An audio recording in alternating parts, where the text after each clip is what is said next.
Hey guys, welcome to another tutorial. Today I'll be teaching you how to sew this gown. In our previous video, I taught you how to draft it. So if you are just watching this video, you've not watched the drafting of this dress, please go to the previous video. You will see um, where I drafted this gown. Yes, thank you, my old subscriber. Thank you for subscribing. If you are new to my channel or you have been on my channel and you have not clicked on the subscribe button, please go and click on it. It is totally free. And click on the notification bell to get notified whenever I post a new video. And do well to give this video a thumbs up and drop your comment in the comment section and also share it. So I have use the pattern to cut it. In a previous video, I showed you that I've already cut it out. So this is the front pattern, and now this is the back pattern. And if you have watched my video, you see how I cut this. So this is the back pattern, and I just showed you the front pattern. If you watch this gown closely, you have 4 segments at the front and 3 segments at the back. So this is the yoke, and I told you have to cut two pieces of the yoke. One will serve as lining, the other will serve as the real fabric. So you can see I have cut out 2 yoke. So I'll place it one on top another, right side facing right side. So I'll go to my sewing machine and sew the neckline and also the triangular shape there as shown in the video. I'll go ahead and sew that, then turn it and give it a good press. So this is the bustier. I told you also that you should cut 2 patterns.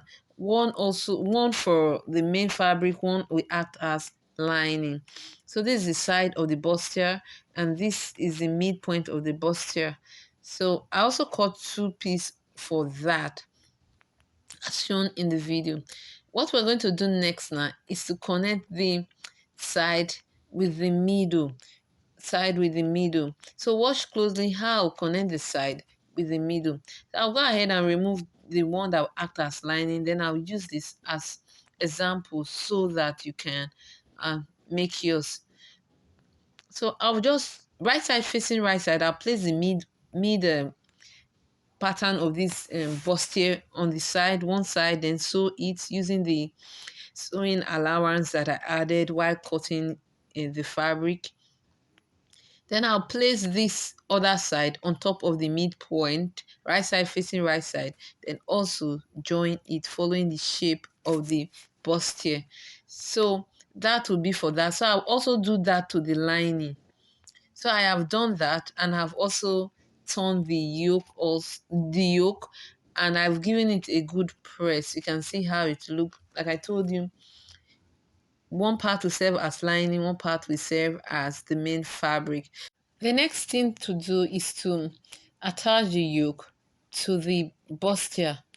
So that's what we're going to do right away.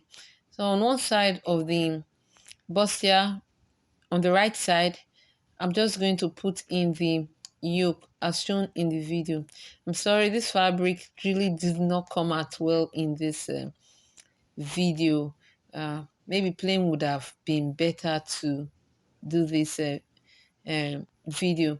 All right, all the same, you can watch closely. So I folded the bustier into 2 and notched the midpoint so that it will enable me fix the yoke well so that it won't bend. So at the yoke, the middle point of the yoke, I'm going to also notch the midpoint of it so that midpoint facing midpoint, I'm going to pin it down, then I'm going to sew it till the end. So you will notice on this front pattern that the yoke is somehow wider than the um, bustier, the upper part of the bustier. Do not worry, just go ahead at the ensure that the midpoint click with the midpoint of the bustier. So I'll place the other one on top of this yoke and the other bustier like so as shown in the video. So I'll go to my sewing machine, sew it straight. You can see I've sewn it straight and it has really come out really nicely and I've given it a good press. So what next to do now is to go and top stitch the side that you choose as lining. You go and top stitch there. So that would be for that, go ahead and top stitch it so that it don't have to shift. So the next thing to do is to attach the skirt part, that is the third segment, to this 1 and 2 segment. So that's what I'm going to do right away. So I'll bring out the back pattern that we cut at the other time. I'm going to bring it out. It look like pants, like seriously look like as if I drafted a pant. Anyway, that aside, I'm going to put it on, attach this to the upper part of the dress, using right side facing right side. And I will also follow the principle of notching the midpoint of the bustier, the bottom part of the bustier, which is the waistline. I'm going to notch the midpoint, and also the skirt, I'm going to notch the midpoint, so it will enable the pattern to fix well. That is, the skirt shouldn't be bent. So if you don't notch it, you might just end up with a bent backs um, shape, and also maybe your bustier will be going to one side. So it is better you notch it as shown in the video, then pin notch area with notch area, then you go ahead to your sewing machine and sew it straight. And you can see how it look, and it really came out nicely. I went ahead to cut the other part of the fabric, which is the fourth segment, 1 yard 20 inches wide. Then the depth is the length of my gown. All right, I'm going to show you how to cut the depth of the remaining part of the fabric, which I just showed you. So you just measure to the back point, the apex of that back point there. So you minus it from your length. So if the length is 40, you minus this backs from the 40. At the midpoint, you can see it's at the midpoint, it's not at the side. So you are going to cut out the length that is remaining after that back apex, sorry to say. Then you can add the 1.5 sewing inch allowance. So I went ahead to draw gather on that fabric as shown in the video. I have a video on my channel where I taught how to um, draw gather, to sew gather without using the footer. So that's the method I use. I will drop the link in the description button, or you can search for it on my channel. So I'll go ahead and place this following the pattern of the backs as shown in the video. Watch it closely and follow it, then go and sew it as indicated in the video. Then flip it over. You see that the back shape will really come out. So this is the back bodies, the back part of the dress. So we're going to go ahead and join the waist with that's the first segment with the second segment of the back. Like I told you, the back has 3 segments. So I'll go ahead and join that to it. So after sewing, I will flip it over, then also do same for the second part of the back. So for the neckline, I went ahead to use fabric to turn it. You can go ahead and use bias to also turn the neckline. It all depends on you. So I've done that, and I also did same for the other side. You also do same for the other side. Then and place right side facing right side. Okay, so assuming I've added my second segment to this other one, so I'll just place right side facing right side like so. Then I'll go ahead and join it at the midpoint there. That's the middle part of it there.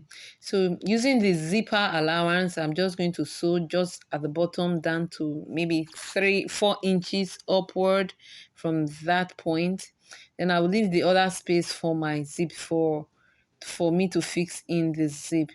So after fixing in this gather for the front, this is how it looks. I'm sorry it didn't really come out well in this video, but the dress was really lovely. For the back, I also did the same by gathering fabric and sewing it on the back shape of the gown. So you can see I did not fix zipper actually, because I wasn't really having the zipper at that moment. So of course I'm going to get the zipper later. So for that, you can use pin to hold that point if you do not have zipper at the moment you are sewing the dress. So I went ahead to gather the fabric like I showed you at the back's shape. So the next thing to do now is to place right side facing right side, that is the back side and the front side facing each other at the right side.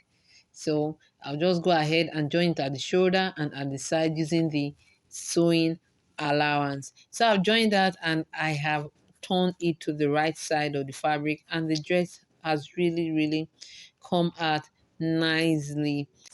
So if you have not subscribed to my channel, please go and click on the subscribe button and share this link. Please share it with other people. You can share it on your social media. So you can share it anywhere. Just share the link so that others can benefit also. So for the armhole, I'll go ahead and shape it. Like I told you the other time, the armhole wasn't balanced at the front because of the yoke, and I went ahead to shape it both the back and the front, and this is how it looks. So if you do not want to add sleeve to yours, you can go ahead and bias the armhole, but mine I will attach sleeve to it. So I'll show you how it looks after attaching the sleeve. So please, if you have not subscribed to my channel, please do click on the subscribe button. I post videos every week, so please go and subscribe. Share this link with everyone that you know that will benefit from it, and the dress really come out nicely beautiful. I would love to see your finished work. Follow me on Instagram, Blenny Allures, on Facebook, Blenny Allures. See you in our next tutorial. Till then, stay safe. Bye.